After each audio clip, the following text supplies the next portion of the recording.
Bonjour à tous. On n'a pas fait de test micro là, c'est bien, c'est la bonne distance. C'est bien là, ok. Merci d'être là. Pour ceux qui sont des nouveaux pour les réunions pour cette campagne législative, il y en a beaucoup qui sont déjà venus, mais merci aussi à ceux qui reviennent à chaque fois. On va faire cette réunion en trois grands temps.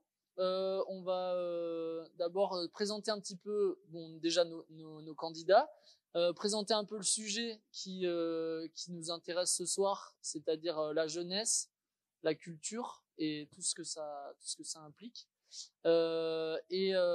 Ensuite, une fois qu'on aura un petit peu parlé de ces sujets-là, donc différents intervenants, on laissera la parole à nos candidats qui parleront du coup du programme et des solutions qu'il apporte aux problématiques qu'on aura soulevées dans cette première partie. Et dans un troisième temps, on pourra faire un temps d'échange pour que ceux qui ont des questions puissent les poser, ou des remarques, ou des témoignages, ce que vous voulez, sur aussi différents sujets qu'on n'aura pas forcément abordés. Donc, on présente nos candidats déjà pour commencer, si ça vous va. Est-ce que j'ai pas mis ma feuille dans le bon sens? Si, c'est bon. Non, ok. Juste une petite introduction. Les problématiques qu'on va soulever là dans cette réunion, elles sont en partie locales. Des choses qui nous touchent directement et qui sont bien souvent des problématiques d'ensemble qu'on peut retransmettre à toute la ruralité en fait en France. Donc c'est des problématiques locales, mais il faut bien se rappeler qu'on est sur une élection qui est nationale et que les lois qui seront votées par nos députés sont des lois nationales. Donc on va essayer de toujours aussi refaire ce lien avec la place de l'État dans les décisions et les choses qu'il y aurait à faire. Voilà, pour ça, les députés ils votent les lois donc pour tout le pays, et ces lois-là elles régissent le fonctionnement de notre société, donc un peu la direction qu'on veut prendre tous ensemble. Ces lois-là, il faut bien se rappeler qu'elles sont pas immuables, et que si on change nos députés, on peut changer nos lois, quoi. Donc fondamentalement, moi je voulais commencer aussi par ça, parce que on est sur une échelle qui nous dépasse. Nous on voit ce qu'on voit autour de nous au local, mais là on va amener des gens à réfléchir pour tout le pays. Et réfléchir pour tout le pays, ça a quand même un impact sur nos vies dans le local, sur les problématiques qu'on rencontre tous les jours. Donc voilà, bien se souvenir que on va sur une échelle qui est déjà plus grande que nous, c'est plus que ce qu'on voit autour de nous, mais en même temps, les lois que nos futurs députés vont voter, elles impactent vraiment nos vies tous les jours. Donc j'ai commencé par Marlène. Marlène Marty, bien. Ouais. Marlène, tu habites à Sorges, c'est ça?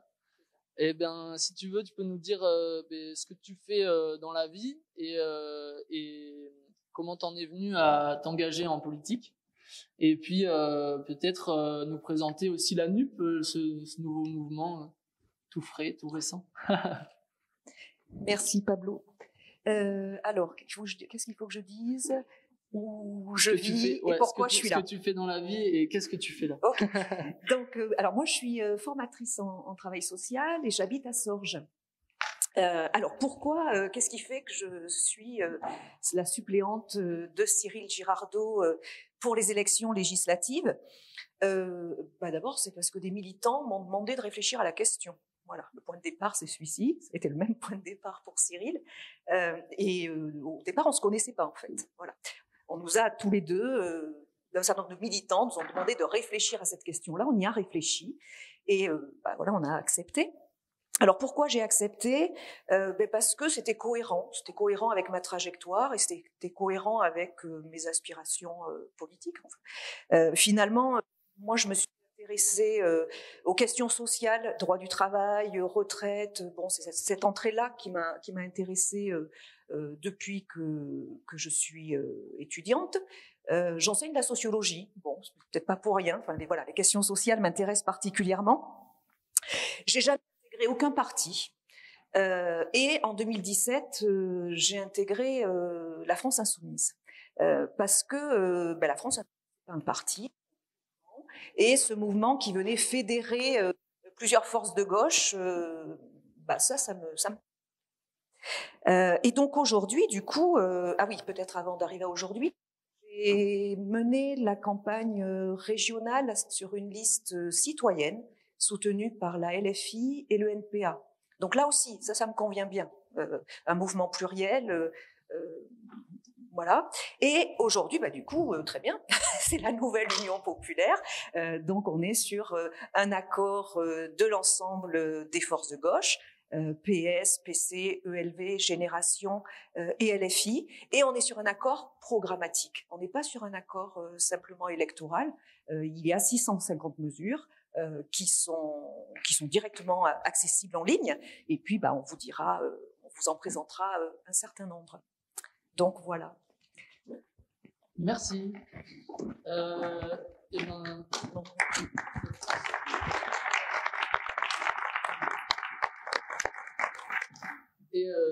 Cyril Girardot, qui va me rejoindre et qui est notre candidat titulaire, futur député, on l'espère. Et donc, toi, Cyril, tu viens de l'Est de la Circo.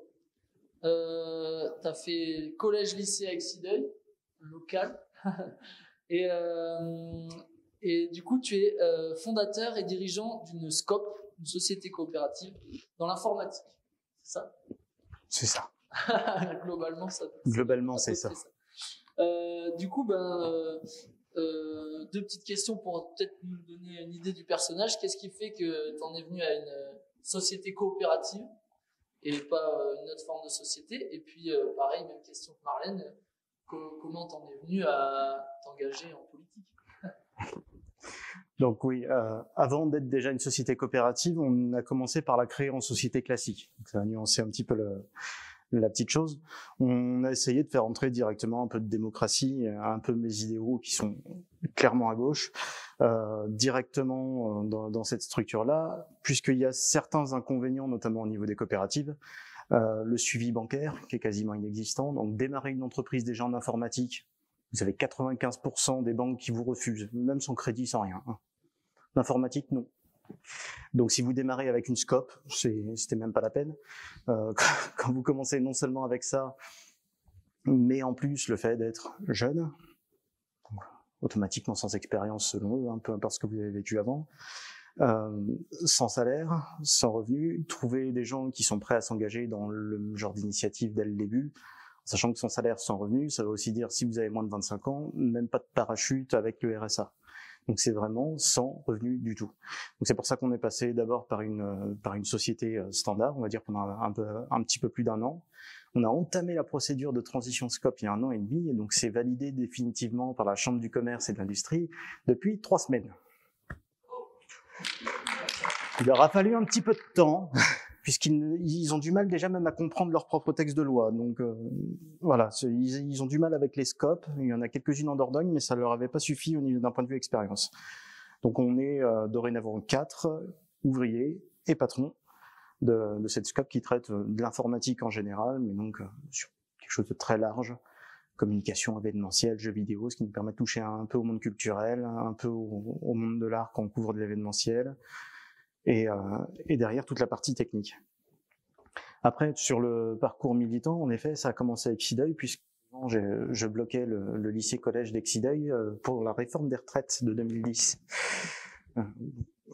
On était quelques-uns, mais oui, voilà. Donc ça a commencé par ça. Derrière, je me suis orienté vers des études à la base qui n'ont rien à voir avec mon métier actuel, c'est-à-dire de la physique-chimie à Bordeaux, et où je me suis rapproché de milieu anarchiste à ce moment-là. Donc, je me suis engagé directement sur le terrain, en action concrète, sur des combats un peu du quotidien, que ce soit pour les droits des réfugiés, le droit du travail, féminisme, en les accompagnant au maximum de ce qu'on pouvait essayer d'aider, antifascisme, altermondialisme, enfin voilà, de toute l'ampleur des anarchistes en général. Depuis 2015-2016, j'ai commencé à me réintéresser, on va dire, sur la partie politique purement élective, justement, et pour pouvoir arriver à changer les choses, puisqu'il y a eu entre-temps le passage François Hollande. Je vous cacherai pas que pour quelqu'un de gauche avec un programme de droite, ça nous a un petit peu réorienté, on va dire. On était nombreux déjà à franchir le pas et à se dire c'est bien l'anarchisme en termes d'idées sur du long terme. Actuellement, non. Actuellement, on bouffe, littéralement. Donc il fallait pouvoir s'arriver à s'occuper de la politique pour éviter que la politique s'occupe de nous, on va dire, au quatridien. Donc dès 2017, j'ai été directeur de campagne pour la France Insoumise aux législatives sur le Sarladais, sur la 4e circonscription de la Dordogne. On a mené une liste citoyenne au municipal en 2020 et je suis donc adhérent du Parti ouvrier indépendant. Et donc maintenant, je suis devant vous et j'espère pouvoir vous représenter le mieux possible, notamment à l'Assemblée, d'ici quelques semaines.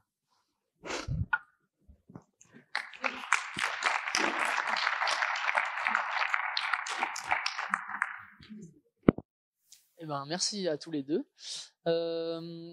Donc, bon, on va rentrer directement dans la première thématique, qui est la jeunesse. Nous, quand on a commencé à un peu réfléchir sur ce sujet-là, on est parti d'un constat qui est simple, c'est que la population de notre circonscription, de la Dordogne aussi, on peut le dire de manière générale, mais de notre circo particulièrement, elle est vieillissante. Mais ça, c'est pas compliqué, c'est que la part des plus de 60 augmente et la part des moins de 30 diminue. Voilà, donc on peut dire que la population globalement vieillit. Donc ça pose des questions justement de rendre ce territoire attractif pour les jeunes, à la fois pour ceux qui arrivent ou qui peuvent arriver, et puis pour ceux que ce serait bien qu'ils restent en fait. Donc on s'est posé la question des besoins. Alors ça, c'est une façon de voir les choses qui est assez qui représente un petit peu, je pense, notre groupe politique, on va dire, qui est de dire qu'on part des besoins pour faire de la politique. Et après, on voit comment la société peut s'organiser pour faire en sorte que chaque individu puisse subvenir à ses besoins, tout simplement. Et donc, on s'est posé la question si les jeunes avaient des besoins particuliers, différents de ceux des moins jeunes, on va dire. S'il y en avait des différents, et bien comment on pouvait concilier ceux des jeunes avec ceux des moins jeunes, et puis voilà comment favoriser cette attractivité du territoire pour les jeunes. Donc ça, c'est un peu les questions qu'on s'est posées.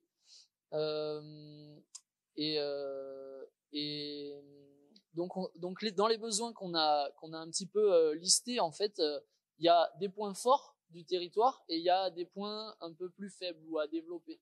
Donc dans les points forts, ce dont on a parlé, c'est la tranquillité, le fait de ne pas être les uns sur les autres comme en ville. Ça, c'est, je pense, globalement des choses qui font qu'on est content d'habiter ici. La préservation, la beauté des paysages, une atmosphère peut-être positive ou un peu paisible comparée à d'autres endroits. Les liens familiaux et sociaux pour les jeunes qui sont nés ici, qui du coup leur donnent envie de rester aussi. Voilà, ça c'est aussi les points forts. Le cadre de vie, un certain dynamisme associatif et un immobilier qui est encore pas trop cher pour l'instant. Donc ça c'est un peu les choses qu'on a listées comme points forts, des besoins qui sont un petit peu auxquels le territoire répond déjà. Et puis il y a les points développés qui font qu'on a listé aussi et qui vont faire un petit peu la partie qui va suivre, où on va un petit peu détailler justement ce qui nous manque et les difficultés qu'on a. Donc c'est pour ça qu'on va vous parler d'emploi, d'économie, et avec ça du coup de précarité, de la mobilité des jeunes et de la formation et du logement. Donc il y a des choses qui sont spécifiques aux jeunes, vous allez voir, et puis il y en a d'autres qui le sont beaucoup moins. Et donc on va peut-être pouvoir faire des liens avec tout ça. là-dessus, il y a Loïc, avant de passer justement sur ces 4 thématiques, emploi, mobilité, formation et logement. Loïc, si tu as envie de dire un mot en tant que jeune du territoire pour justement nos besoins quoi, sur cette thématique-là. Donc avec plaisir justement. En gros, je me présente, je m'appelle Loïc Caudrelier. Est-ce que tu peux te lever? Merci. Donc en gros, je m'appelle Loïc Caudrelier. Je fais pas mal de projets pour la région et aussi le département principalement. J'aime le côté local et forcément plus le côté rural au sens où on a plus de verdure. J'aime pas le côté cage à lapin du tout. Donc la campagne, c'est bien mieux pour moi, on va dire. Et justement, ce que je fais en général, c'est pas mal de projets avec des associations, des structures et des délégations différentes de projets nationaux déjà de base, mais qui viennent d'idées locales. Donc des projets qui se sont développés avec plusieurs partenariats de plusieurs structures afin de faire en sorte d'aider les jeunes, de savoir ce qu'ils avaient besoin, avec des Comcom également, de voir des politiques territoriales de la jeunesse pour savoir à peu près les problèmes. Et personnellement, j'ai toujours pas le permis et je dois compter sur les trains. Et ici, on est en ruralité justement. Donc les trains, déjà, c'est une grosse problématique. Dans le genre, on a eu des annulations en 3 ans, en tout genre. On a eu des remplacements, on a dû passer par CopRail, signer des pétitions, afin de pousser à ce que ça puisse revenir certaines lignes, au sens le matin ou le soir. Et au final, maintenant, on n'en a plus après 20 heures, on va dire, qui font la ligne Périgueux jusqu'à Limoges. Mais par contre, on en a à partir de 4 heures du matin. C'est génial. Mais sur le coup, hormis ça, il y a tellement de problèmes qu'on a ici. Mais sur le coup, dans les bons points, on va dire quand même pour commencer, il y a pas mal de choses qui se bougent. Que ce soit intergénérationnel, la jeunesse, justement, on arrive à se réunir en commun, à avoir plus d'idées communes et à commencer à se bouger un peu au sens où il y a beaucoup de projets divers et variés qui se lancent. On a des ESS qui sont de plus en plus développés. Le CAC 40 n'est pas infini, heureusement, on le prouvera un jour, j'espère. Et justement, une fois qu'on aura une ESS qui la remplacera, ça sera bien. Et ça, on est dans un bon département pour pouvoir avoir les ESS justement qui commencent à se développer. Mais donc, justement, on a des programmes qui se mettent en place, des projets avec des partenaires, et ça fait en sorte de bouger la jeunesse pour qu'il y ait, on va dire, un compte rendu de ce qui se passe dans le département. Qu'est-ce que peuvent faire les jeunes au contraire de ce qu'ils pouvaient faire en ville, c'est-à-dire avoir déjà un problème de transport. Il faut absolument compter sur les trains, et s'il n'y a pas de train, il faut avoir un covoiturage ou avoir, on va dire, l'endroit où tu travailles à côté de chez toi. Ou sinon, il faut que tu puisses avoir du covoiturage, faire plus de bouche à oreille, aider les autres justement et s'entraider, ce qui est plus important en ruralité. Et donc, pour résumer, juste la raison pourquoi je suis là, c'est par rapport à un projet et même plusieurs projets en même temps qui fait que on peut réunir plusieurs personnes, plein d'idéologies. C'est comme ça qu'on peut justement aller vers l'avant, faire un compte-rendu d'un département, voir qui et quoi fonctionne mieux, quel jeune s'est développé à quelle année, afin de lancer ses propres programmes et ses propres projets, qu'il ne faut pas avoir peur du mot dette ou des choses comme ça, et qu'il faut au contraire se pousser et se dire qu'il n'y a aucune limite et qu'il faut essayer justement. Et pour ça, on a fait plusieurs projets et j'essaye d'être dans plein de projets départementaux et régionaux afin de pouvoir aider et voir qu'est-ce qu'on pourrait améliorer.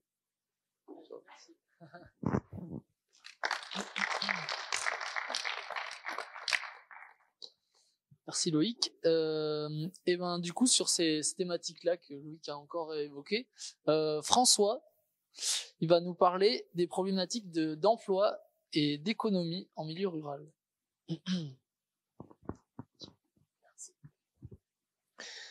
Bonsoir à toutes et à tous. Donc là, je vais prendre la suite pour vous parler donc de l'économie et de l'emploi. Moi, je suis arrivé il y a pas très longtemps en Dordogne, donc ça m'a permis aussi de faire des recherches et donc d'approfondir mes connaissances. Donc, je vais en partager quelques-unes avec vous. L'emploi en Dordogne, c'est 150 000 personnes environ. Avec un taux de chômage, on est à peu près au niveau de la moyenne nationale. Alors, j'ai pas les derniers chiffres parce que il y a toujours un petit peu de retard sur les statistiques, surtout plus quand on arrive sur des chiffres plus affinés. Mais on est à peu près au niveau national, légèrement plus élevé, mais bon. Et avec une activité qui est l'agriculture représente à peu près 5% des emplois en Dordogne, ce qui est 2 fois la moyenne nationale. Donc on voit déjà qu'il y a des différences. Au niveau de l'industrie, on est à peu près sur les chiffres nationaux. Enfin, on est un peu en dessous, on est à 12%. Donc c'est un petit peu en dessous des 13% au niveau national. Il y a la construction qui est un secteur qui fonctionne assez bien. Et quand on additionne agriculture, industrie, construction, on a 25% des emplois sur le territoire. Ce qui veut dire que 75% des emplois, c'est pour tout ce qui est tertiaire. Le tertiaire, ça va être notamment les services. Donc il y a le tertiaire marchand et le non marchand. Non marchand, on va retrouver la santé, on va retrouver les administrations, on va retrouver tout ça. Et les deux cumulés 75%, donc c'est quand même une grosse partie. Alors je sais pas si vous connaissez les deux plus gros employeurs de la Dordogne. Premier, il y a le conseil départemental, 2700 personnes, et le deuxième, c'est le CHU de Périgueux, 2500 personnes, à peu près. Voilà. Donc toutes les deux sont dans le secteur tertiaire, mais on voit que ça représente pas mal de monde. Et ensuite, sur l'industrie en Dordogne, c'est principalement autour de deux domaines, l'agroalimentaire et aussi le travail du bois-papier. On voit beaucoup de scieries notamment, et voilà, pas très loin, il y a Guyenne Papier, enfin d'autres industries.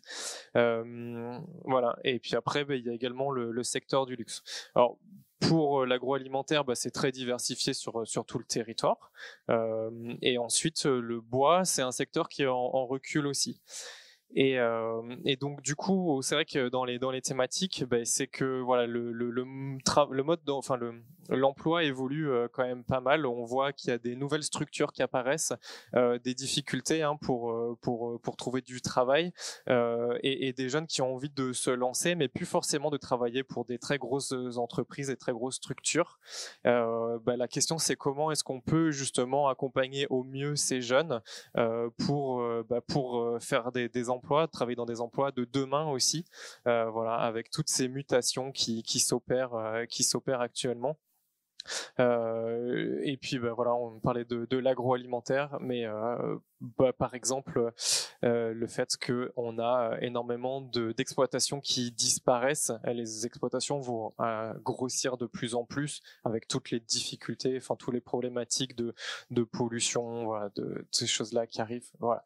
Donc j'ai essayé de vous dresser un portrait un petit peu rapide sur l'emploi, et puis pour trouver du travail aussi, on en parlait juste avant, il y a souvent besoin de se déplacer. La difficulté quand on est dans un domaine rural, c'est comment est-ce qu'on se déplace. Et donc voilà, pour vous parler de mobilité, de transport, je vais passer la parole à Claire.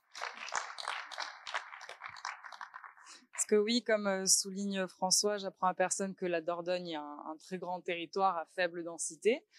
Donc on se retrouve régulièrement, on relève des inégalités assez importantes entre les habitants de la région. Et à cause des politiques d'austérité, surtout menées par les précédents gouvernements depuis quelques années, pas mal d'années, les services les plus indispensables à la vie, ceux dont on a besoin en urgence et au quotidien, sont de plus en plus éloignés. Et ils sont concentrés surtout dans les villes qui rassemblent absolument tout, donc c'est-à-dire les centres économiques, sociaux, institutionnels, culturels. Donc on doit faire des trajets constamment pour des tout petits actes très simples de la vie quotidienne. Et les effets sont très importants. On remarque que les ruraux ont quand même 2 ans d'espérance de vie en moins que les citadins. Et c'est 40% de charges en plus pour ce qui est des frais liés au carburant. Donc si on regarde l'offre du coup en matière de transport collectif, elle est très limitée et très inadaptée. C'est des lignes de transport scolaire qui donc oui maillent bien le territoire, mais qui concernent quasiment que les jeunes scolarisés et qui n'ont pas été pensés pour peut-être aider d'autres qui pourraient s'en servir. Donc on a des fréquences très limitées, des zones blanches qui sont totalement non desservies, des desserts qui ne sont plus assurés pendant les vacances scolaires, et encore des horaires qui sont incompatibles avec ceux des bureaux, bien sûr. Et on observe aussi, donc, ce que disait Loïc, une diminution des lignes TER du territoire, qui sont à des horaires très défavorables. Et on remarquera bien sûr que les billets les moins chers sont ceux à 4 heures du matin, toujours. Donc ceux qui nous avantagent, ça va être à peu près 30 € pour faire un aller-retour par jour. Donc, on se retrouve bien sûr avec la voiture, qui reste le mode de déplacement le plus utilisé, mais qui est aussi le plus polluant, et surtout, pas du moins coûteux, il est tout aussi coûteux. Donc, l'obtention du permis d'un véhicule tout d'abord, sans oublier l'entretien, le carburant, l'assurance, etc., qui est un fardeau beaucoup trop lourd quand on sait que le revenu moyen des jeunes aujourd'hui, de 18 à 25 ans, est quand même de 650 € par mois en moyenne. Donc ça tout seul pour une voiture déjà ça couvrirait juste ça peut-être. Pourtant la mobilité conditionne le parcours des jeunes en influençant leur choix d'orientation scolaire, et leur insertion professionnelle, pardon. Car comme François va nous en parler maintenant, les lieux de formation sont souvent dans les grandes villes et leur accès est coûteux et compliqué.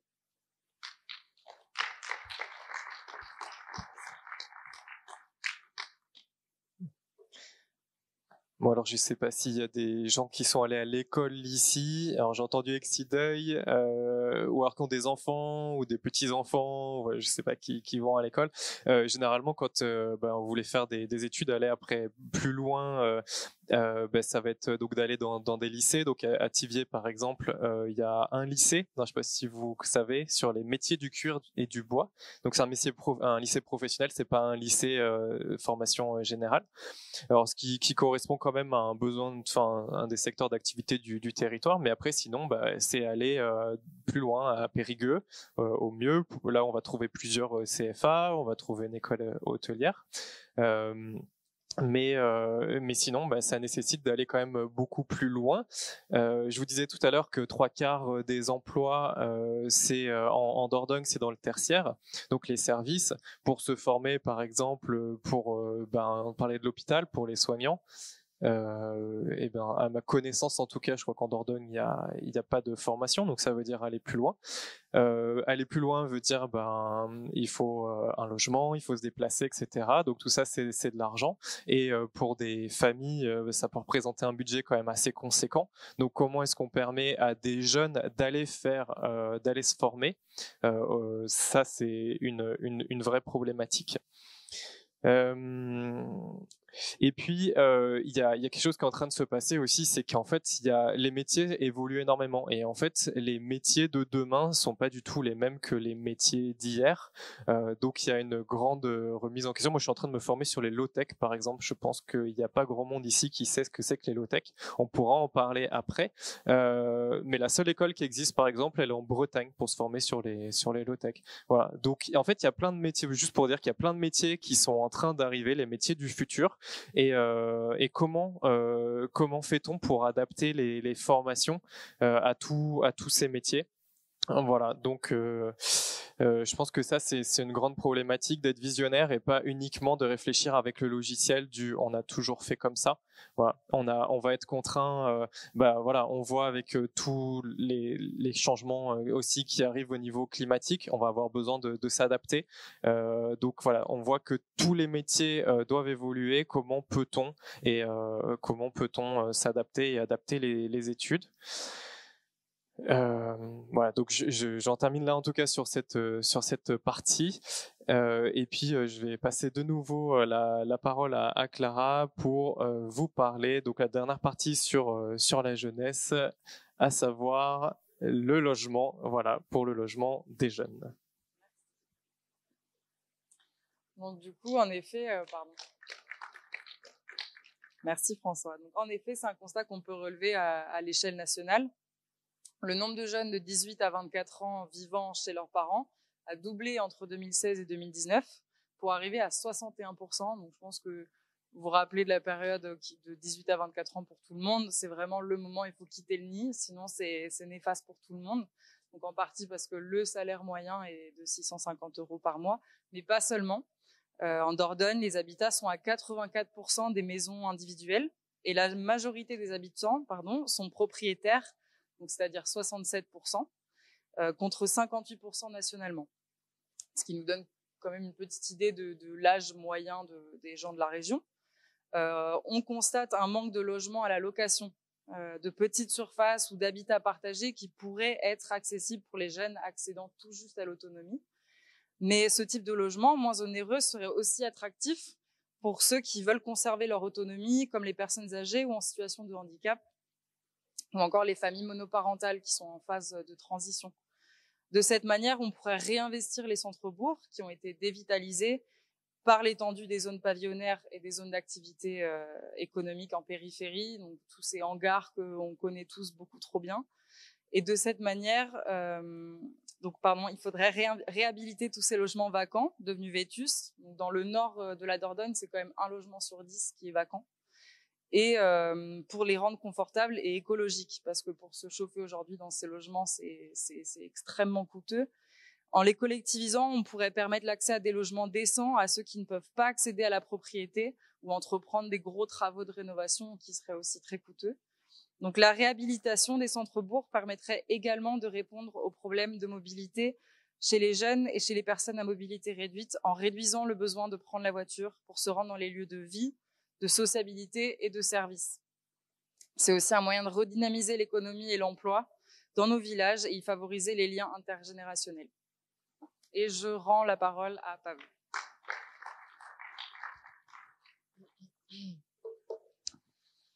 Bon, et ben ça fait un constat un peu qui fait peur par endroits.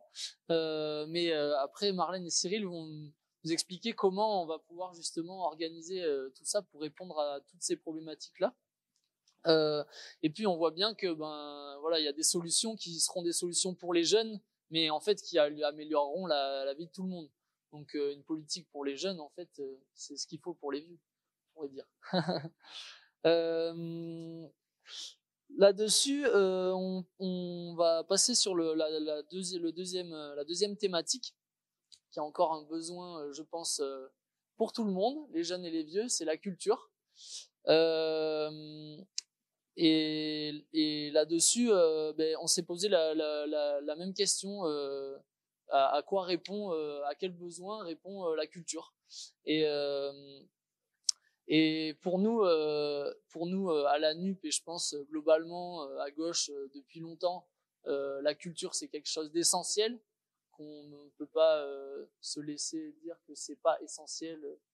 Quoi qu'il arrive, ce sera toujours essentiel parce que ça répond à des besoins qui sont fondamentaux, qui sont essentiels pour les humains, pour que les humains puissent s'épanouir.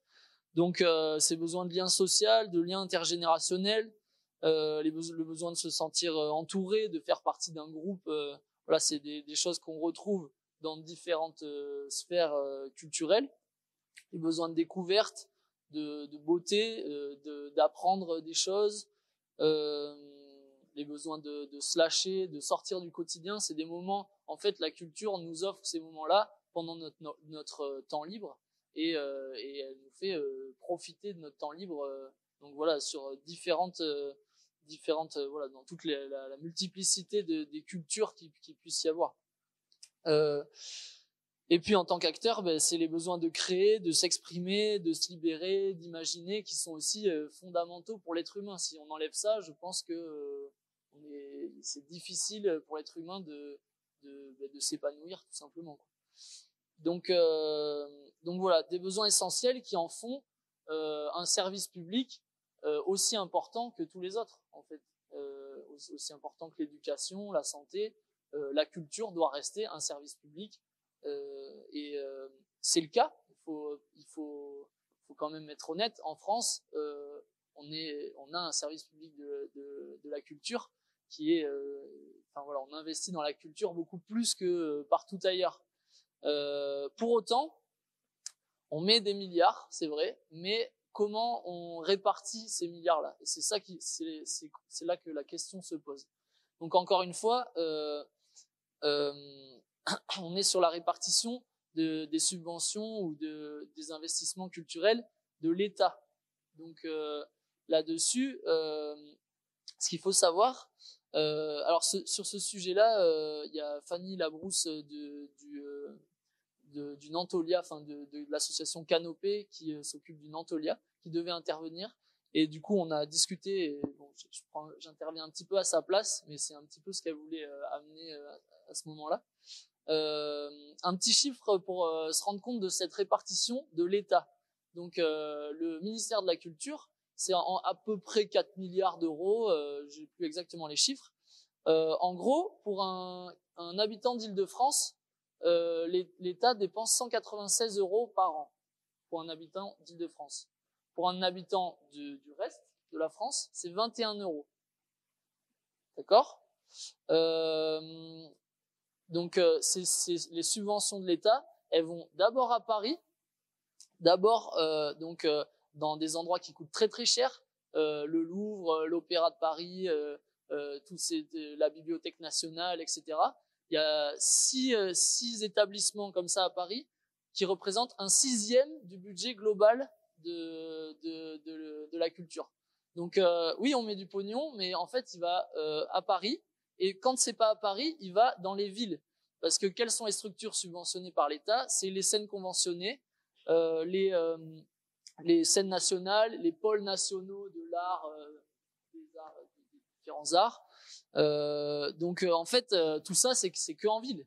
Nous, on n'a pas ici sur la Circo, on n'a aucune scène conventionnée avec le national, aucune. Et on a à Périgueux, il y a la SMAC, donc les SMAC, c'est conventionné. Donc à Périgueux, c'est le Sans Réserve, le Roxane, donc eux, ils sont conventionnés. Mais une SMAC, c'est quelques milliers d'euros. L'Opéra de Paris, enfin voilà, il faut se rendre compte des échelles en fait. Et c'est là qu'il y a un problème, c'est que tout le pognon va au même endroit.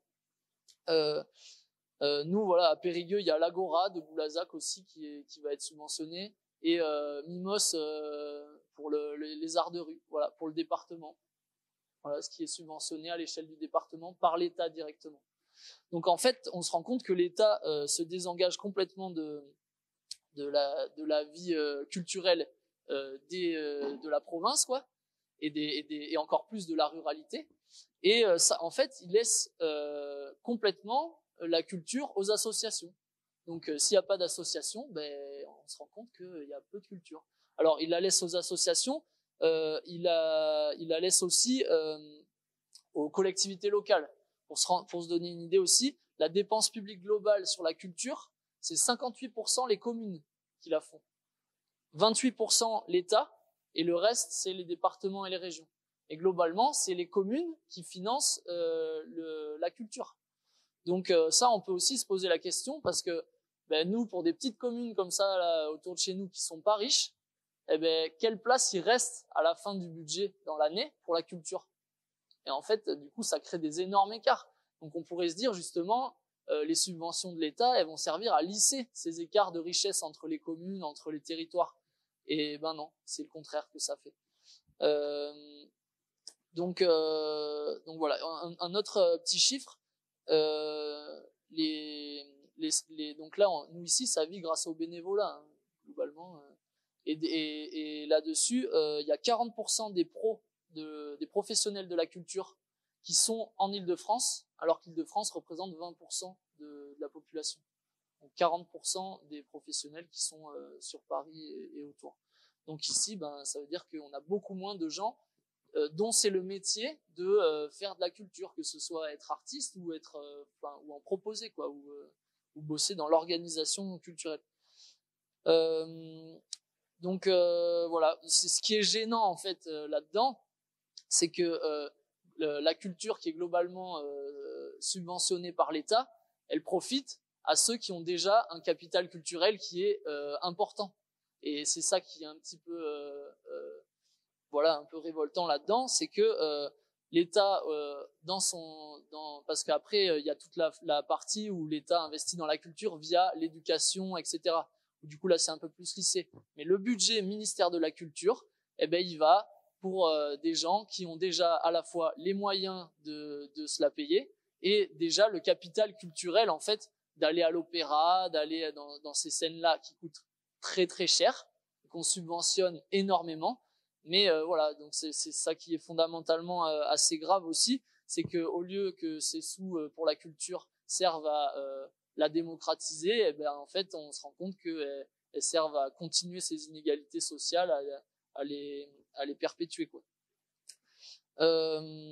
Donc voilà, c'est pour ça que nous on pense que la culture doit reprendre la place qu'elle mérite dans les politiques publiques, et le faire surtout dans toute la diversité de ce qu'est la culture, dans toutes ses spécificités locales aussi, et que la culture, ça s'exprime pas de la même manière ici dans nos campagnes que dans les beaux théâtres parisiens. Ça paraît évident, mais pas pour tout le monde aussi.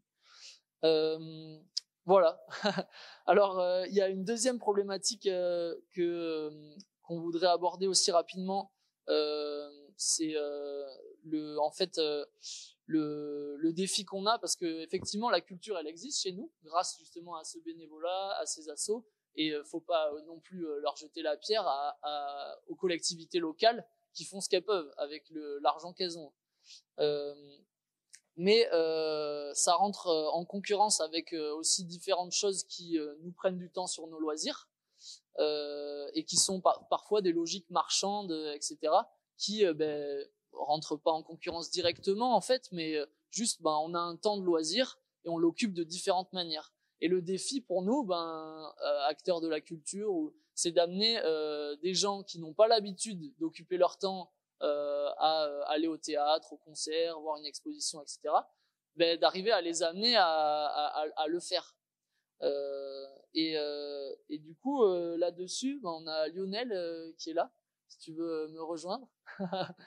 Et du coup, ça c'est un défi. Donc, on a beaucoup moins de réponses. C'est beaucoup moins facile comme réponse parce que la répartition des subventions, on peut dire on faisait comme ça et puis demain on va faire autrement.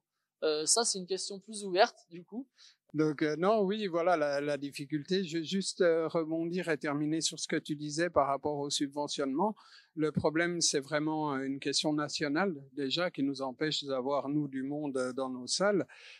Parce que aussi le public a une fausse vue de ce qu'est le monde de la culture et ne comprend pas bien ce qu'est le privé du public.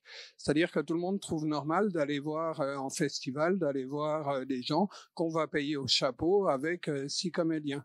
En comédien, quand il est intermittent, ce qu'on nous oblige à être quand même en France, ça c'est un des graves problèmes aussi, en comédien coûte 300 €. D'accord? Donc quand il y en a 6, ça vous fait 1800 €. Quand vous êtes privé, on n'a pas le loisir de ne pas les payer. Et le problème qu'il y a, c'est que les gens sont tellement habitués à voir du spectacle sans payer qu'en fait, ils comprennent plus pourquoi tout d'un coup, on doit payer 10 €, 12 €, alors qu'on est à Thiviers, alors qu'on est à côté de Périgueux. Et ça, c'est une des premières problématiques liées à ce subventionnement qui est distribué parce que les subventions sont distribuées à des théâtres qui engagent des compagnies qui sont subventionnées, qui ont été subventionnées pour la création, pour lesquelles on retouche une subvention et c'est en entre-soi. Après, l'autre grave problème qu'on a, on l'a évoqué tout à l'heure, c'est la mobilité. Nous, on a beaucoup de difficultés ici, sur un secteur comme ici, où on peut pas drainer en public très jeune, etc., qui n'est pas... Alors bon, la solution, c'est peut-être les discothèques, parce que comme ça, en rentrant à 4 heures du mat, il y aura des trains. Mais voilà, autrement, voilà, c'est nos deux grandes problématiques, c'est-à-dire de vraiment faire comprendre que la culture en campagne, c'est d'abord l'affaire de tout un chacun qui va faire la démarche d'aller... voilà, nous ici, particulièrement à Thiviers, alors il n'est pas là ici, mais Chris, Jean-Louis qui investissent sur le théâtre de poche, c'est des gens qui, sur une ville comme Thiviers, vont investir à peu près 700 000 à 800 000 € d'argent personnel. D'accord? Pas subventionné par rien, de leur fric, qui investissent pour qu'il y ait un théâtre, pour qu'il y ait un tiers-lieu, pour qu'il y ait, etc. Et ça, c'est quelque chose... qui se répète à Exideuil, il y a des gens qui ont investi aussi dans un ancien hôtel particulier, etc. Il y a énormément de privés en France qui investissent, mais en fait, le grand public n'a pas la connaissance de ces mécènes-là. Et donc, c'est ça, on vous engage vraiment à aller dans tous les lieux, dans tous les cafés et à vous renseigner comment ça fonctionne et voilà. Comment fonctionne pour vraiment comprendre ce qu'est le système de l'intermittence, enfin ce qui coûte et la possibilité de l'État d'avoir aujourd'hui en France une culture d'État. C'est-à-dire que si Macron demain il décide que ne seront subventionnés que les spectacles montés par des femmes, il n'y a plus aucun mec qui montrera des spectacles. Et la vérité, c'est ça. C'est qu'à un moment, ils dirigent ceux qu'ils ont envie. Et donc, il faut qu'on arrive à casser ça. Et pour ça, il faut qu'on passe par le privé, par une solidarité tous ensemble. Voilà. Merci.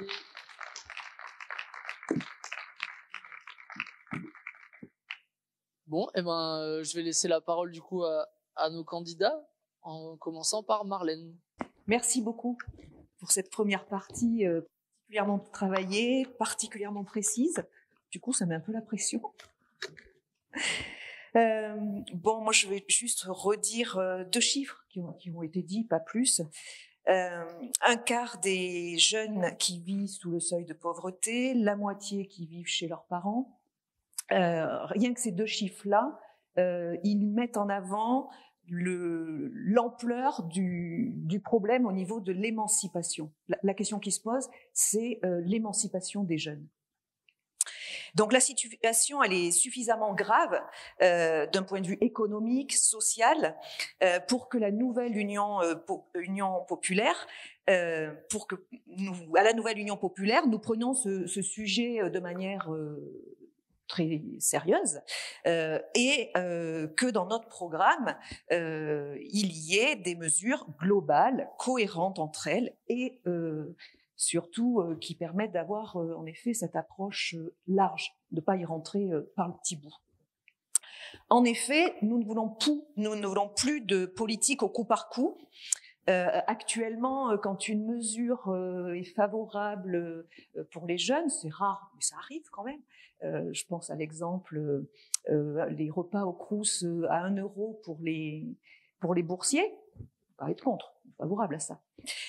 Sauf que même quand il y a une mesure favorable, généralement elle dure pas dans le temps, hein, ça a été ponctuel, ça s'est arrêté en septembre. Pourquoi ? Est-ce qu'il y a plus de pauvreté ? Non, mais bon, ça s'est arrêté. Et dans le même temps, il y a eu des mesures très défavorables, hein, la baisse des APL de 5 euros, la réforme chômage qui entraîne une baisse des allocations pouvant aller jusqu'à 30%.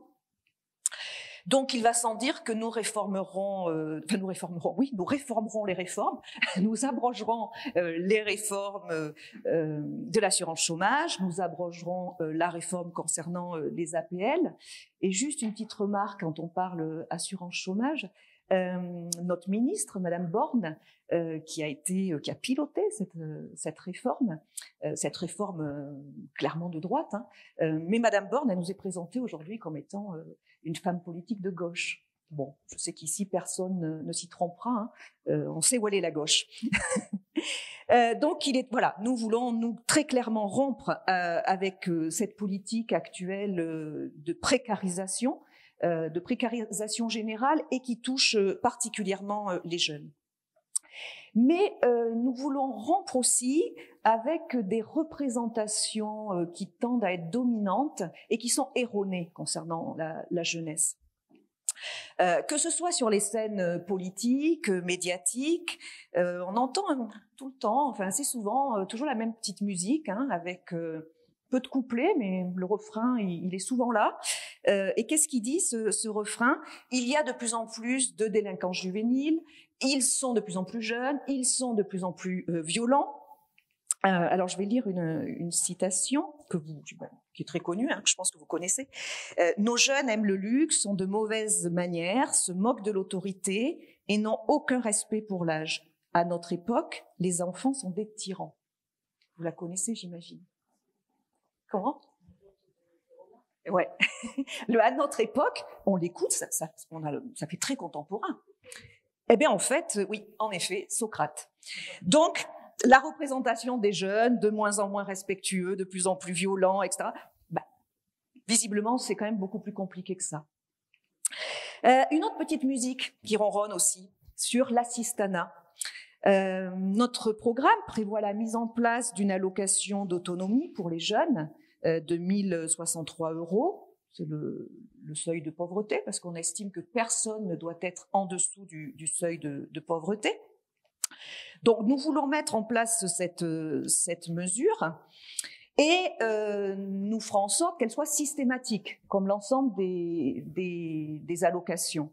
Parce qu'aujourd'hui, il y a un gros problème, c'est le non-recours. Le non-recours, concernant le RSA, par exemple, c'est 1/3 des personnes qui n'ouvrent pas leurs droits au RSA. Et la somme totale du non-recours, c'est 10 milliards. J'y ai regardé à 2 fois. Hein. 10 milliards, la somme que recouvre le non-recours aux prestations sociales. Donc, nous mettrons en place, nous, cette mesure et nous ferons en sorte qu'elle soit systématique. Alors, quand on explique, on parle de ce non-recours, parfois on nous renvoie oui, mais bon, d'accord, mais enfin, il y a de la fraude. Alors oui, il y a de la fraude aux prestations sociales. La fraude aux prestations sociales, c'est 1 milliard. Et puis, quitte à regarder la fraude aux prestations sociales, allons regarder la fraude fiscale. Alors là, c'est 13 milliards, sachant que c'est 13 milliards pour celle qui est détectée. Il y a des estimations. Bon, on va même pas aller dans ces sphères-là. Juste une petite parenthèse concernant les mesures pour les jeunes. Donc, j'ai exposé la nôtre. Juste une petite parenthèse pour aller voir un peu ce que proposent nos adversaires. Le RN, eux, leur mesure pour les jeunes, c'est défiscaliser jusqu'à 30 ans. Donc, le problème pour le RN, c'est les jeunes qui travaillent suffisamment pour payer des impôts sont en difficulté. Donc, on va baisser leurs impôts. Donc, la pauvreté des jeunes chez le RN, ça n'existe pas.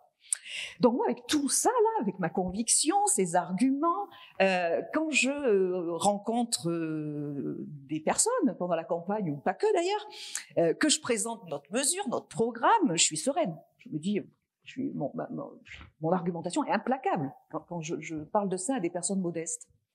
Eh bien, pas toujours. Trop souvent, quel est le retour? C'est ouais, c'est bien votre mesure, mais ça va produire de l'assistanat. Ils vont encore rester chez eux, ils ne vont pas travailler. Alors là, on explique que parfois il y a des jeunes et des moins jeunes qui travaillent, même à temps plein, et pour autant ils gagnent pas plus que le RSA. Même ça réussit pas toujours à faire lever les résistances. Donc, il y a vraiment une urgence à prendre des mesures sociales, mais ça ne suffira pas. Il y a une mécanique là qui est parfaitement huilée. Notre modèle de société est fondé sur le marché. Il produit des inégalités de moins en moins tenables, et c'est encore plus vrai pour les jeunes. Et pourtant, ça fonctionne. Ça perdure plutôt. Donc ça ne fonctionne pas, ça produit de l'inégalité, ça produit de la pauvreté pour une majorité, et ça continue de fonctionner. Comment est-ce possible? Eh bien, il y a une raison qui permet à ce système de fonctionner. C'est de renvoyer la cause des problèmes sociaux aux individus. Thatcher disait dans les années 80, il n'y a pas de société, il n'y a que des individus. Vieux credo libéral qui fonctionne très bien. Pour que rien ne bouge, il suffit de dire les jeunes sont responsables, pour ne pas dire coupables, de ne pas être autonomes, les chômeurs sont responsables du chômage, les pauvres de la pauvreté. Donc, on est face à un enjeu crucial, rompre avec la justification libérale de la situation actuelle et donner aux jeunes les possibilités de leur émancipation économique, sociale et intellectuelle. Parce que s'émanciper, c'est aussi avoir la possibilité de décrypter le monde et de repérer les rapports de force. Voilà. Donc moi, sur cette question de l'émancipation, je suis très sensible à la dernière notion, l'émancipation intellectuelle. Bien sûr, la question économique, de toute façon, il faut toutes les régler en même temps. Mais cette question de l'émancipation intellectuelle, elle est essentielle. Je pense que c'est un des préalables à tout le reste. Donc, bien sûr, il y a plusieurs leviers. Je vais m'arrêter sur deux, l'éducation, et puis quelques mots sur la culture. Donc l'enjeu de l'éducation, c'est délivrer un socle commun solide à tous, que ce soit dans l'enseignement général, technique, professionnel. Alors c'est tout sauf le bac Blanquer à la carte. Je sais plus avec qui on en parlait tout à l'heure.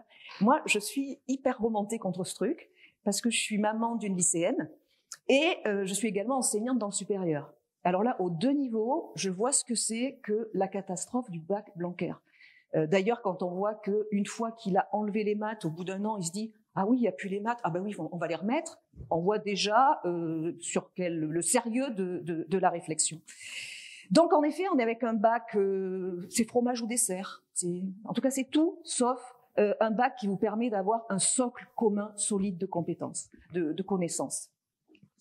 Et c'est la même logique avec le bac pro. Un peu avant, le bac pro, il a été réformé pour passer de 4 ans en 3 ans. Bon, nous, on reviendra sur les deux. La réforme Blanquer, on revient dessus. Et on abrogera également la réforme sur le bac pro qu'on remettra à 4 ans et on remettra des enseignements généraux dans l'enseignement professionnel. Nous abrogerons Parcoursup. Alors Parcoursup, l'an dernier, c'était 109 000 jeunes qui n'ont pas eu d'orientation, soit parce qu'ils n'ont pas eu d'affectation, ou soit parce qu'ils se sont découragés avant. Alors Parcoursup, c'est quoi? Eh bien, c'est un tri entre les élèves les plus populaires, et finalement, c'est une machinerie qui a été inventée pour ne pas répondre aux problèmes structurels. Le problème structurel, c'est quoi? C'est le manque de place. C'est pas nouveau. À l'université, les escaliers font déjà office de siège depuis plus de 10 ans. Il n'y a plus de place sur les escaliers. Bon, il n'y a plus de place, pas compliqué. On crée des places. C'est pas plus compliqué que ça. Alors comment on crée des places? Eh bien en créant des postes d'enseignants, bien évidemment, en lançant un grand plan pour l'immobilier universitaire, parce qu'il faut pousser les murs, hein, on ne peut pas faire autrement. Et également, nous instaurerons la gratuité de l'enseignement, nous en finirons avec les lois LRU et Fioraso. Alors qu'est-ce que c'est ça? Eh bien ça, c'est les lois qui mettent les universités en concurrence entre elles. Alors à l'université, ça s'appelle, parce que donc on réforme, en fait, on réforme le financement, ça s'appelle avoir un financement à l'excellence. Qu'est-ce que ça veut dire? Eh bien ça veut dire qu'il faut monter le projet le plus vendable pour aller chercher de l'argent. Sauf que dans les services publics et à l'université, ça n'a pas fonctionné comme ça. Auparavant, les universités étaient dotées d'un budget, et avec ce budget, les enseignants enseignaient, les enseignants-chercheurs cherchaient. Maintenant, non. Les enseignants-chercheurs, ils passent une large partie de leur temps, non plus à chercher, non plus à enseigner, mais à construire des projets, à aller vendre leurs projets, pour avoir des fonds pour travailler, pour chercher. Sauf que, dans la recherche, la rentabilité, ça n'a aucun sens. A priori, on ne sait pas si on va trouver. Si on trouve, on ne sait pas quand. Et de tout ce qui est sûr, c'est qu'il faudra du temps. Donc, si on fait fi de ça, eh bien, qu'est-ce que ça produit? Ça produit ce qui s'est passé avec Sanofi. Donc, en finir avec ces appels à projets, avec ces financements à l'excellence et cette mise en concurrence des universités pour permettre aux enseignants, aux chercheurs de chercher.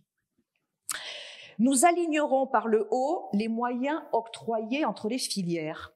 Pablo a parlé de la culture tout à l'heure, en montrant les écarts, en gros, entre les métropoles et la ruralité. Alors, pour l'école, pour l'enseignement, c'est pareil entre un apprenti, la dépense annuelle qui est consacrée pour un apprenti à l'année, c'est 7 780 €. À l'université, c'est 8 790. À Sciences Po, c'est 17 000.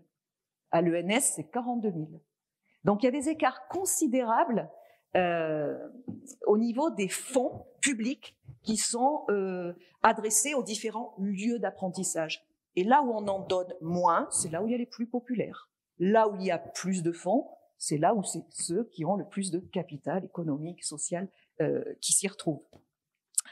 Donc, nous alignerons par le haut les moyens octroyés entre les différentes filières. Nous interdirons le caractère lucratif des écoles privées. Bah oui, les écoles, c'est comme les EHPAD, ça n'a rien à faire sur le marché.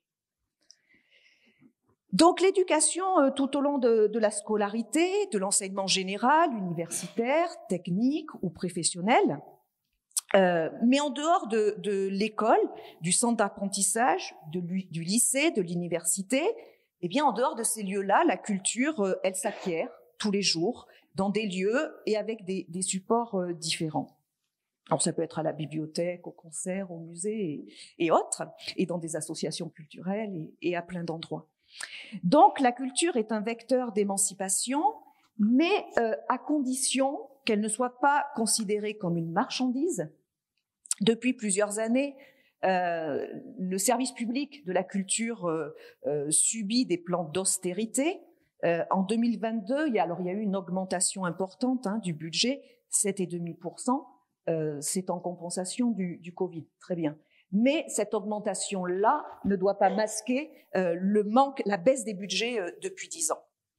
Et comme le disait Pablo, encore plus que la question du montant des budgets, Ce qui pose problème, c'est la captation de la majorité des budgets par une minorité, en fait. Le problème essentiel, il est là.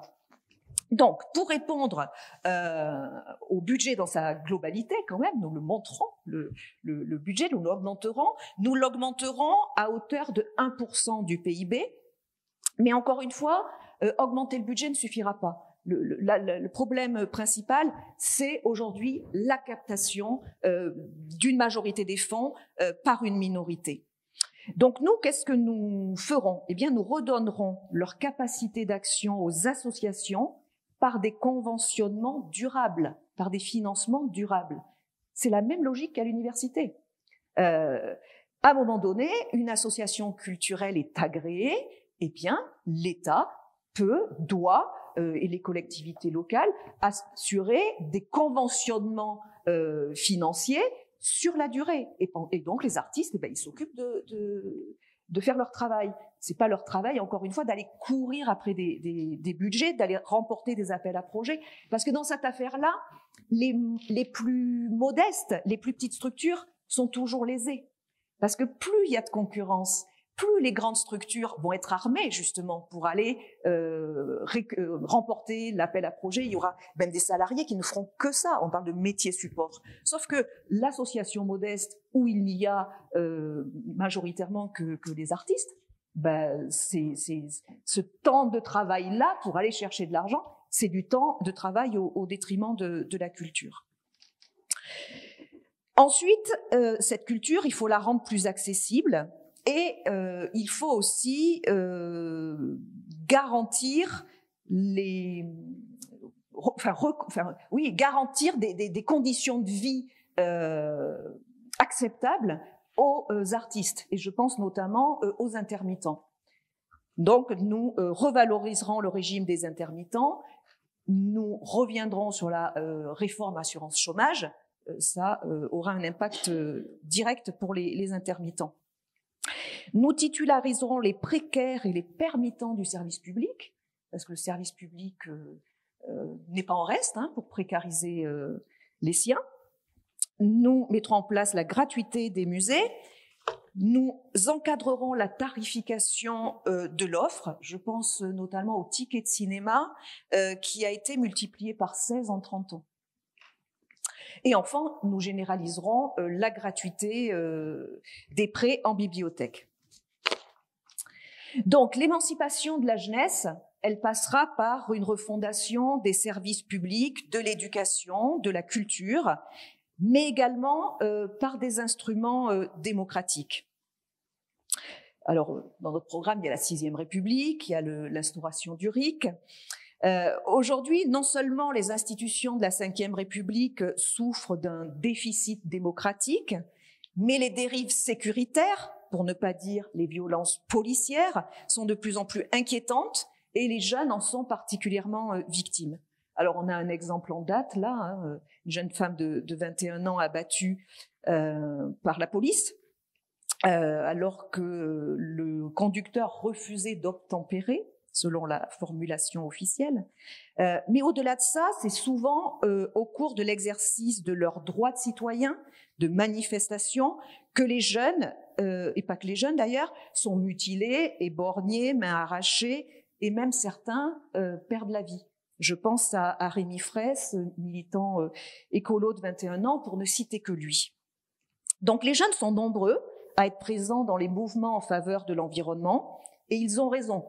C'est pas moi qui le dis, ce sont les tribunaux qui ont condamné la France pour inaction climatique, ce qui est inédit. Donc les jeunes sont lucides, ils ont conscience des urgences écologiques auxquelles nous sommes confrontés. Plus ils sont avant-gardistes, plus le gouvernement se montre conservateur et réactionnaire. Avec la nouvelle union populaire, alors il va de soi qu'on leur tirera plus dessus, c'est le minimum, mais on dira bien évidemment, on fera bien évidemment autrement, on s'appuiera sur leur intelligence collective pour répondre aux urgences qui sont les leurs, pour répondre aux urgences qui sont les nôtres. Alors, c'était pas prévu comme ça, mais je vais vous parler du débat qui a eu lieu hier soir, parce que tu viens de me tendre une perche. Donc il y a eu un débat sur France Bleu Périgord hier soir à Nontron. Et donc en parlant des permittents, ça me permet de parler d'un des journalistes avec qui on a pu discuter en off, donc on va essayer de masquer un petit peu les choses de manière grossière. Permittant du service public. En 3 ans, pratiquement 200 CDD. Il vient d'être titularisé au mois de janvier.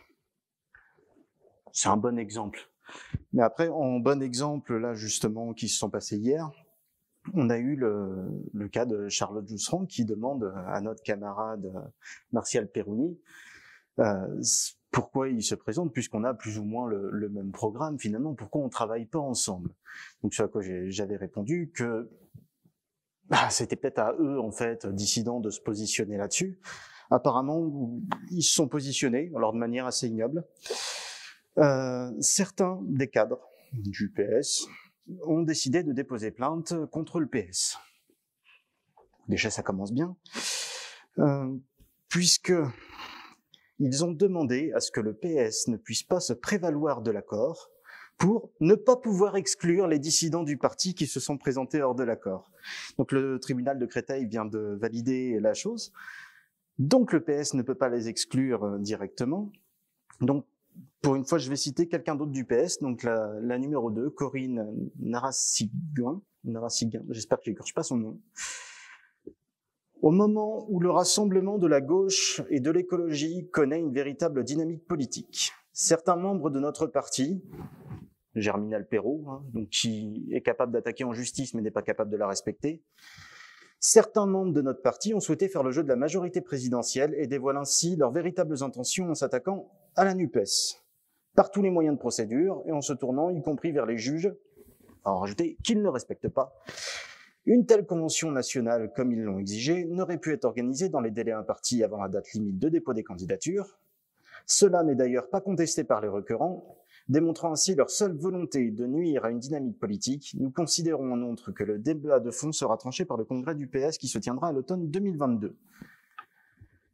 Donc, on a des gens qui ne respectent pas la justice, mais qui la saisissent contre les leurs, juste parce qu'ils ne veulent pas que la gauche gagne, et en même temps, ce sont les mêmes qui ont validé tout le programme et tout le bilan de Hollande. Germinal Perrault en tête, il était député à ce moment-là, il a tout validé. La loi travail, notamment en tête, et toutes les attaques sociales. Donc on saura où est la gauche, maintenant qu'il l'assume. On va revenir sur le sujet, et en effet, parler notamment de la précarité qui touche spécifiquement les jeunes, comme tu l'as évoqué tout à l'heure. C'est en effet un quart des jeunes de moins de 25 ans qui vivent en dessous le seuil de pauvreté. C'est un taux de chômage qui est plus élevé que la moyenne. C'est des jeunes qui sont contraints de vivre chez leurs parents parce que pas les moyens d'arriver à financer un logement. Ça a été notamment renforcé par la crise sanitaire, où pendant l'année 2020, on a quand même été sur 73% des jeunes de moins de 30 ans, cette fois, qui vivent chez leurs parents, comme sur 3/4 de la population. La jeunesse est une génération précaire et dépendante, mais typiquement du milieu social de sa famille. C'est un fait. Puisqu'en effet, quand on hérite directement d'une cuillère en argent, c'est nettement plus simple pour commencer la vie.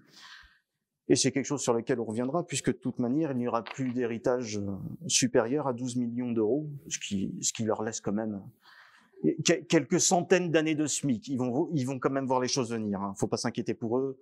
Ils seront pas pauvres du jour au lendemain. Ou alors, faut qu'ils m'expliquent. Et c'est notamment à nous que s'adressent, tout particulièrement, certaines mesures qu'on a dans notre programme, initialement de l'Avenir en commun, mais aussi dans le programme de la NUPES, qui sont dédiées au pouvoir d'achat.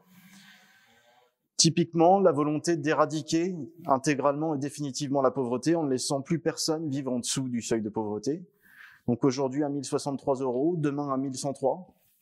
On sait très bien que ça évoluera.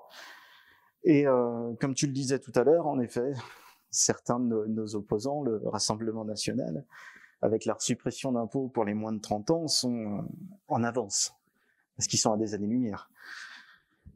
Un jeune, en moyenne, gagne moins de 8 000 € par an. Voilà. Le seuil d'imposition est largement au-dessus, donc c'est plus de la moitié des gens qui sont en dessous. Mais voilà, c'est épisodique chez eux. Et en termes de problématiques supplémentaires au niveau des jeunes, en effet, il y a les mobilités, et notamment parce qu'en milieu rural, on a ce qu'on va appeler des mobilités contraintes. C'est-à-dire que la plupart d'entre nous aimeraient bien pouvoir se passer de leur voiture. Le problème, c'est qu'en dehors de la voiture, on a les pieds, les vélos, pour ceux qui ont de la chance de pouvoir en faire. On est prisonnier d'un modèle tout voiture qui est dépassé. Ça a été promu à la sortie de la Seconde Guerre mondiale. Ça a eu son efficacité dans son temps. On a moins regardé les problématiques écologiques à ce moment-là, puisqu'elles étaient aussi moins mises en avant. Mais c'est un problème à l'heure actuelle. C'est un problème non seulement d'un point de vue social, puisque entre le coût de la voiture, l'entretien, le permis, l'essence à 2 € le litre au passage, on est sur quelque chose qui nous rend prisonniers non seulement d'un système, on va dire, de moyens de transport, mais aussi de nos moyens à chaque fois. Et donc que ça touche là, cette fois, autant les jeunes que les précaires en général, que les personnes âgées, notamment en perte de mobilité, ou les personnes en situation de handicap qui ont besoin là d'aménagements spécifiques en plus dans leur voiture, qui sont en général pris en charge qu'à 50%. C'est pour ça que nous voulons faire un blocage des prix, et notamment sur tout ce qui va concerner l'énergie, donc l'essence, au prix auquel il était quand on l'a proposé et quand tous les groupes politiques l'ont refusé, en dehors du PS et du Parti communiste, donc les Républicains, donc En Marche, donc le MoDem. J'insiste dessus puisque on va revenir justement sur ces magnifiques débats qu'on a eus durant cette courte campagne électorale. Débat à la Confédération des artisans et petites entreprises du bâtiment. Hubert Taffon est pour le blocage des prix. Hier, au débat de France Bleu, il l'est plus. La candidate LR est pour le blocage des prix. Hier, au débat de France Bleu, elle l'est plus. Pour les autres, ils avaient... Monsieur Pérouni est resté sur sa ligne. La candidate RN ne s'étant pas déplacée au débat de la CAPEB et n'ayant esquivé plus ou moins la question hier, on verra ses positions, mais voilà. On est sur ces lignes-là. Et le pire dans tout ça, c'est qu'on a quelque chose dans la Constitution qui se réfère justement à la Déclaration des droits de l'homme et du citoyen. Et il y a des choses marrantes. L'État doit garantir la liberté d'aller et venir, composante de la liberté personnelle protégée par les articles 2 et 4 de la Déclaration des droits de l'homme et du citoyen. Donc, c'est-à-dire le simple fait, en fait, de permettre d'arriver à juste se déplacer, à garantir la mobilité, c'est le simple respect du droit et de la Constitution. Il va peut-être être temps qu'ils arrivent à le remettre un petit peu au centre, puisque on a quand même une expérience qui a été assez concluante. Il y a 100 ans, il y avait 3 fois plus de réseaux ferrés. Et on en a des témoignages un petit peu tout autour de nous. Vous n'avez pas un village pratiquement en Dordogne qui n'a pas sa gare, qui a été soit abandonné, soit recyclé en usine, soit recyclé en habitation, dans le meilleur des cas. La plupart du temps, c'est quand même relativement abandonné dans les petits villages. Si nos anciens ont été capables de le faire, on ne devrait pas être plus bête qu'eux, on devrait être capable d'arriver à le remettre. Alors après, autant dire qu'on ne pourra pas remettre des rails sur toute la France du jour au lendemain, ça prendra du temps. C'est un objectif à long terme. En attendant, il va falloir pouvoir arriver à compter sur les bus et arriver avec une gratuité des transports en commun, à repermettre la mobilité justement du quotidien. Et pour tous ces néolibéraux qui nous assènent de chiffres, c'est infinançable. On va juste leur rappeler un truc. 10 km de rail, c'est 1 million d'euros. 10 km de route, c'est 10 millions d'euros. 10 km d'autoroute, 100 millions d'euros. Et pour la petite précision, 10 km de rail pour du TGV, on est au même tarif que sur les routes. Donc on est à 10 millions d'euros. Donc quand on finance 10 km de rail pour le TGV, on peut en financer 100 pour les trains du quotidien. C'est juste un choix politique. Nous avons pour objectif de rendre chaque service public accessible à tous, en transport, et donc à 15 minutes des lieux de vie, ou à 30 minutes pour certaines configurations particulières, c'est-à-dire les hôpitaux, c'est-à-dire les lycées, qui sont des structures qui sont quand même d'une ampleur un peu plus importante. Et c'est notamment la seule solution pour conserver les jeunes ici. Quand les déplacements en pied sont la seule option alternative et qu'on n'a pas accès aux simples services publics, comment voulez-vous que les jeunes restent? C'est impossible. Et c'est le seul moyen d'arriver à s'en sortir. Et être jeune en Dordogne, c'est aussi d'autres inégalités. C'est l'inégalité notamment au niveau de l'accès à l'éducation. Déjà, il y a 10 ans, c'était déjà une problématique pour le simple fait d'avoir les options au bac. C'est-à-dire qu'en fonction du lycée que vous aviez, en l'occurrence c'est Xidaï, j'avais de la chance, j'avais le droit au théâtre. Mais on était au compte-gouttes. Vraiment au compte-gouttes. Il y avait encore l'art plastique qui a été supprimé, puis revenu. Je sais que pour ceux qui voulaient quelque chose en audiovisuel, ils étaient obligés d'aller à Terrasson, le Puy d'Œil. C'était quand même un changement carrément de circonscription académique, mais bon voilà.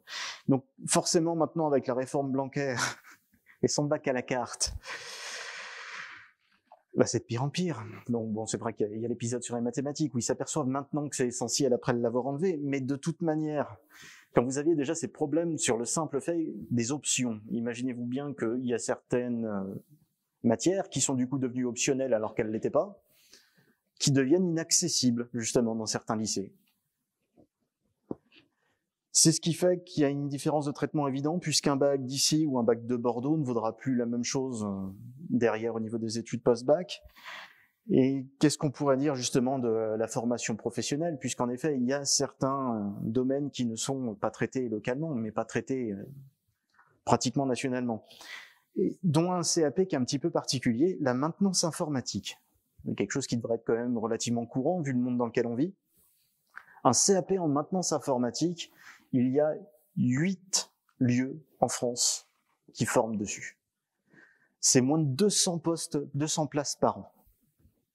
Pour de la maintenance informatique, alors qu'on a tous un ordinateur normalement à peu près ici dans la salle, ou presque tous, à minima. Donc autant vous dire que sur certains secteurs comme ça, non seulement il faut sortir de la Dordogne, mais pour certains, il faut carrément sortir de la région. Et c'est le même problématique pour tout ce qui va être post-bac. Vous avez une université, vous avez une section de droit, une partie d'une section médicale à Périgueux. Sur tout le reste, il va falloir soit aller à Limoges, soit aller à Bordeaux. Et c'est là où on va avoir de plus en plus de complexité, plus en plus de problématiques, notamment pour les jeunes. Ça veut dire une obligation d'avoir un logement, parce que quand vous êtes à 2 heures de route du logement de vos parents, il vous faudra un logement. C'est une obligation de déménager. C'est une obligation pour la plupart, dans plus des études, bien souvent de prendre un job étudiant. Parce que justement, il faut pouvoir financer tout ça. Il faut pouvoir financer le loyer, il faut pouvoir financer le matériel nécessaire pour les études. Là, je vais prendre mon cas personnel. C'est ce que j'ai vécu ni plus ni moins en devant me déplacer à Bordeaux. Il a fallu que je travaille à côté. Donc dans la grande distribution, 24 heures par semaine. Autant dire que pour arriver à caler les cours dedans, c'est assez pratique. Et c'est juste le minimum vital en fait. C'est-à-dire que ça permettait juste de finir avec, à la fin du mois, 2-3 euros. C'est pour cette situation-là, normalement, et notamment qu'on veut arriver à trouver des solutions. Parce qu'on étudiera forcément moins bien, non seulement quand on doit travailler à côté, mais sans compter le stress supplémentaire qu'on n'est pas sûr de manger à sa faim, qu'on n'est pas sûr de finir le mois, on va dire, avec juste au-dessus de 0, et quand on est toujours en stress de recevoir une facture qui n'était pas prévue, un appel du banquier. C'est toutes ces complexités-là en plus, et c'est pour ça qu'on veut attribuer une garantie d'autonomie au seuil de pauvreté, c'est-à-dire à l'heure actuelle 1063 €, et une fois que la réévaluation du seuil de pauvreté complète sera faite, à 1103. Et c'est l'inégalité aussi pour les jeunes dans l'accès au travail, notamment en milieu rural. Parce que justement, quand votre formation n'a pas toujours été choisie, parce que vous n'avez pas toujours les moyens justement d'aller à Bordeaux ou d'aller à Limoges, quand vous rajoutez à ça les mobilités contraintes, l'impossibilité de se déplacer sur un lieu de travail parce que en dehors de vos pieds, vous avez vos pieds, ce qui commence à être un petit peu compliqué, l'impact du coup sur le chômage des jeunes est forcément important. Si on se réfère en plus au cas local, c'est-à-dire que quand on parle de structure de l'emploi, 99,8% des entreprises en Dordogne sont des TPE ou des petites PME, c'est-à-dire moins de 50 employés. Forcément, c'est pas les unités qui vont embaucher le plus. Quand elles vont embaucher, ça va être de temps en temps. Elles sont éparpillées un petit peu partout sur le territoire, donc c'est forcément des emplois distants. Et on revient au même problème, la mobilité. Quand vous devez faire 30 bornes pour pouvoir arriver à embaucher, surtout à 2 € le litre, vous pouvez s'imaginer que bien souvent, ça coûte plus cher que le simple fait d'aller chercher le salaire. C'est des emplois qui sont automatiquement et bien souvent précaires, parce que qui dit très peu d'équivalent temps plein, c'est souvent du temps partiel contraint. Et à nouveau, et on remet une pièce dans la machine, si vous rajoutez ça, plus les déplacements, votre salaire passe juste dans les déplacements. On se retrouve donc régulièrement dans le coin à devoir créer notre propre emploi. Parce qu'on n'a pas le choix.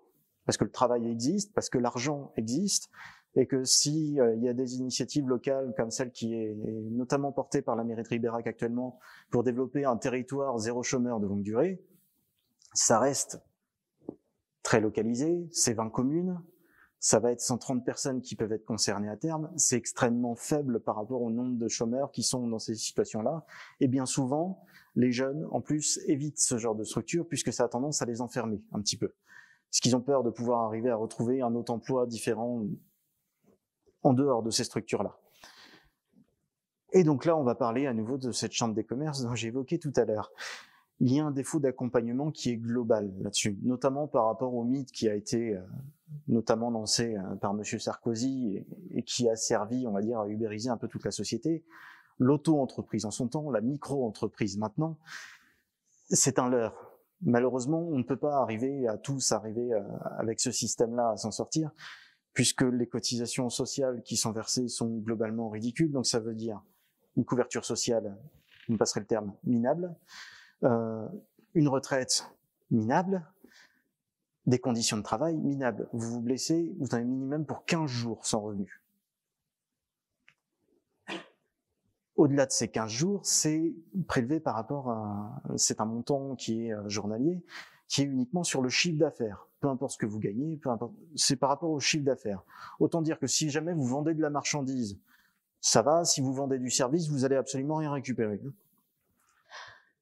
Et c'est tout ce système-là qu'il va falloir arriver notamment à revaloriser et à remettre en train, puisqu'il va falloir arriver à reformer aussi ces chambres du commerce pour arriver à accompagner. Et là, c'est là où on va arriver sur ces structures de l'ESS. Ils ne sont pas au courant des structures de l'ESS. C'est une catastrophe, c'est-à-dire que même pour le simple fait de construire et de bâtir une SCOP, ils ne sont pas foutus d'arriver à comprendre ce qu'est une SCOP. On est obligé de batailler pendant 1 an pour juste arriver à leur faire comprendre que SAS et SAS SCOP, c'est la même chose. Voilà. On est vraiment sur ce niveau-là. Ils ne connaissent pas le droit. Alors de là, à les encourager, de là, à les accompagner, de là, à accompagner les jeunes dans ces structures-là, il y a vraiment du boulot à faire en termes de formation et c'est entièrement dû, ce manque de formation, à cause du manque de personnel et du manque de moyens mis dans la formation de ce personnel. C'est pas de leur faute. Clairement, c'est pas de leur faute. Et c'est aussi pour cette volonté-là qu'on veut arriver à relever ces minima sociaux qui permettraient de retirer notamment un frein à ces créations d'entreprises. Puisque quand vous êtes sûr d'avoir un parachute, justement, que vous ayez moins de 25 ans ou plus de 25 ans, au minima au seuil de pauvreté, vous pouvez vous permettre de bâtir une SCOP. Vous pouvez vous permettre de bâtir une société civile d'intérêt collectif. Tout ce genre de choses sont des activités qui vont être extrêmement prenantes. Si on n'est même pas capable d'arriver juste à leur garantir le minimum, c'est-à-dire juste vivre. Pas compliqué, vivre. Comment voulez-vous non seulement qu'on arrive à créer ce genre de choses localement, comment voulez-vous derrière que les jeunes arrivent à rester ici? Et on va revenir à chaque fois à la même chose. Et ça va notamment en favorisant aussi toutes les entreprises de l'ESS et les coopératives. Nous souhaitons nationaliser les banques de détail, ce n'est pas pour rien, c'est aussi pour financer ces structures-là. Et c'est cette vision d'un État social jusqu'au bout. C'est-à-dire l'État social, c'est bien à l'échelle de l'individu, mais il serait temps de le mettre à l'échelle de l'entreprise. Il est anormal que les impôts sur les sociétés ne soient pas progressifs, puisque si nous, petits, devons payer petits en impôts, les gros doivent payer gros en impôts, ça vaut aussi pour eux.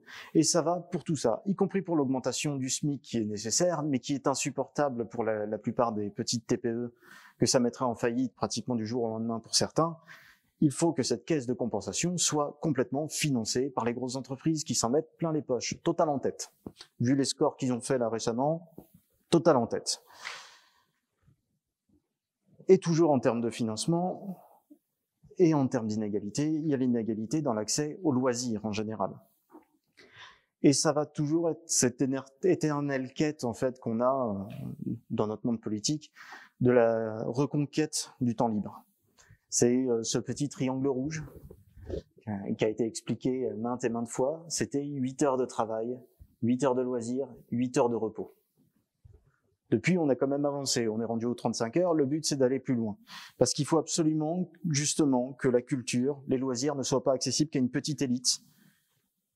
Élite culturelle, élite financière, élite par le financement direct de certaines scolarités dont l'ENS. ce sont uniquement cette petite élite qui a pu se débarrasser du temps contraint et qui en a les moyens. Il va falloir reconquérir le temps libre dans tous les domaines. C'est reconquérir le temps libre en passant vers des véritables 35 heures et non pas en cherchant à défiscaliser les heures supplémentaires comme notre chère concurrente des Républicains nous l'a souhaité hier, mais qui n'augmentera pas le temps de travail. Du tout. Il faut défiscaliser les heures supplémentaires, revenir sur les 35 heures, mais ça n'augmente pas le temps de travail. Donc je ne sais pas à quoi ça sert. Mais bon. Après, c'est une habitude. Mais bon. Et cette reconquête du temps libre, ça va aussi avec la retraite. La retraite à 60 ans. Parce que la reconquête du temps libre, c'est aussi dans la durée de la vie. Et c'est la reconquête par les minima sociaux, puisque quand vous arrivez justement à avoir un certain niveau de revenu, à être sûr de pouvoir arriver à manger, à vous loger, à vous déplacer, vous pouvez commencer peut-être à espérer d'aller chercher un petit peu de loisirs. C'est pas excessif, hein. On appelle ça juste vivre, encore une fois. C'est quelque chose qu'ils ont du mal à comprendre, juste vivre. Il va falloir qu'ils arrivent à le comprendre, parce que de toute manière, ça se fera pas sans nous. Tous ces changements nécessaires, on va les faire avec vous, et contre eux s'il le faut.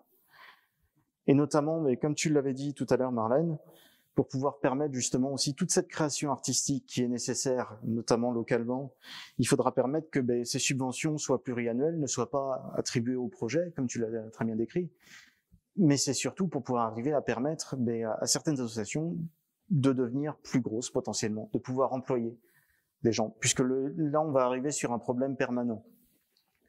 C'est la précarisation des artistes. Dans toutes ces initiatives-là, donc avec des artistes qui vont se retrouver bénévoles, en attendant, il faut bien qu'ils mangent. Ça paraît absolument imbécile, sorti de son contexte.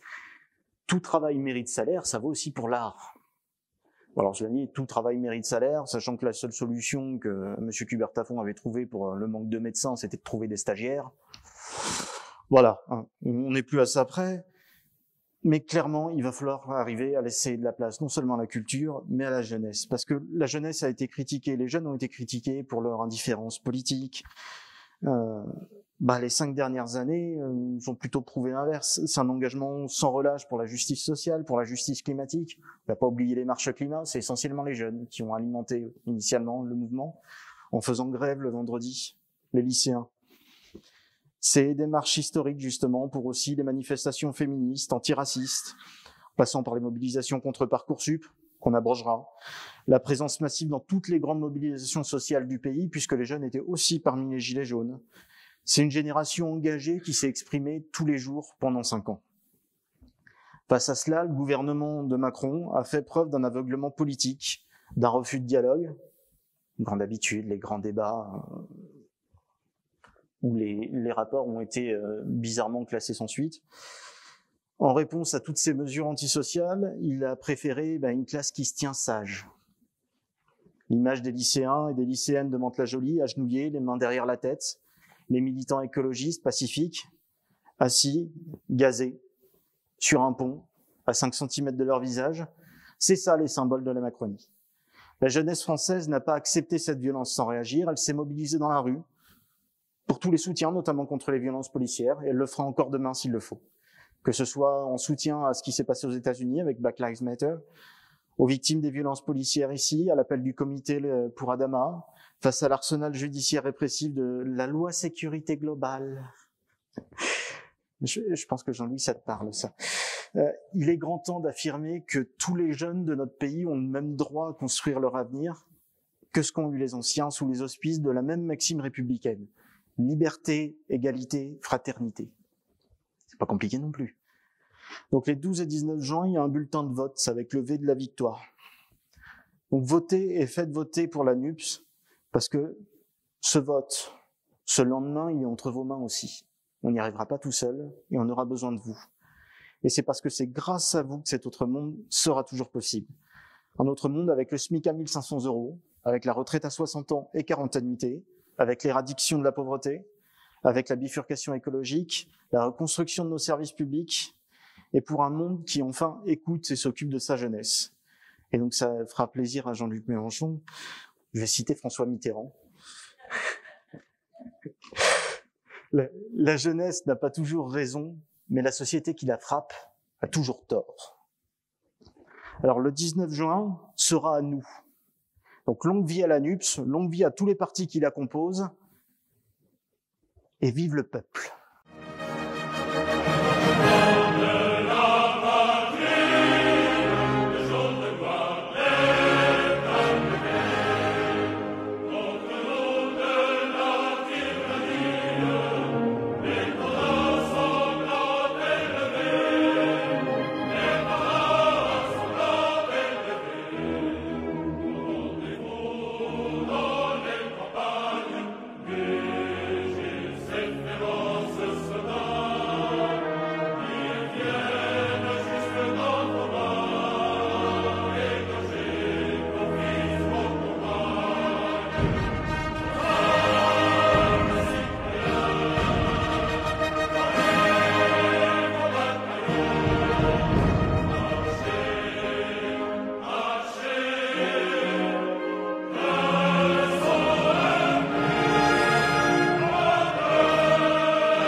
Changer de base, nous ne sommes rien, soyons tous